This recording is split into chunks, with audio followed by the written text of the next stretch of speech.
गिर बिसुद्धा जल पवन जाएगो एक साध बचन अट लादा।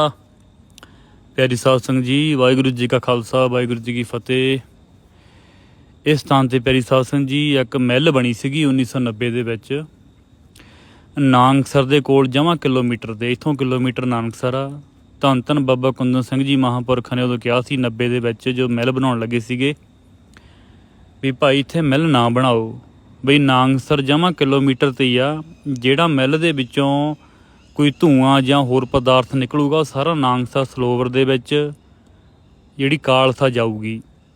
ਵੀ ਨੇੜੇ ਹੀ ਆ ਨਾਨਕਸਰ, ਇੱਥੇ ਨਾ ਬਣਾਓ ਤੁਸੀਂ, ਵੀ ਹੋਰ 2-3 ਕਿਲੋਮੀਟਰ ਦੇ ਦੂਰ ਜਾ ਕੇ ਮਹਿਲ ਬਣਾ ਲਓ। ਪਰ ਪਿਆਰੀ ਸਾਧ ਸੀ ਉਹਨਾਂ ਨੇ ਬਚਨ ਨਹੀਂ ਮੰਨਿਆ ਮਹਾਂਪੁਰਖਾਂ ਦਾ। ਅਤੇ ਆ ਦੇਖ ਲਓ ਭਾਈ ਨਾਮੋ ਨਿਸ਼ਾਨ ਨਹੀਂ ਗਾ ਮਹਿਲ ਦਾ। ਇਹ 100 ਕਿੱਲਾ ਵਾ, ਇੱਥੇ 100 ਕਿੱਲੇ ਵਿੱਚ ਮਹਿਲ ਬਣੀ ਹੋਈ ਸੀ, ਅੱਜ ਨਾਮੋ ਨਿਸ਼ਾਨ ਨਹੀਂ ਮਹਿਲ ਦਾ। ਵਾਹਿਗੁਰੂ ਜੀ ਕਾ ਖਾਲਸਾ ਵਾਹਿਗੁਰੂ ਜੀ ਕੀ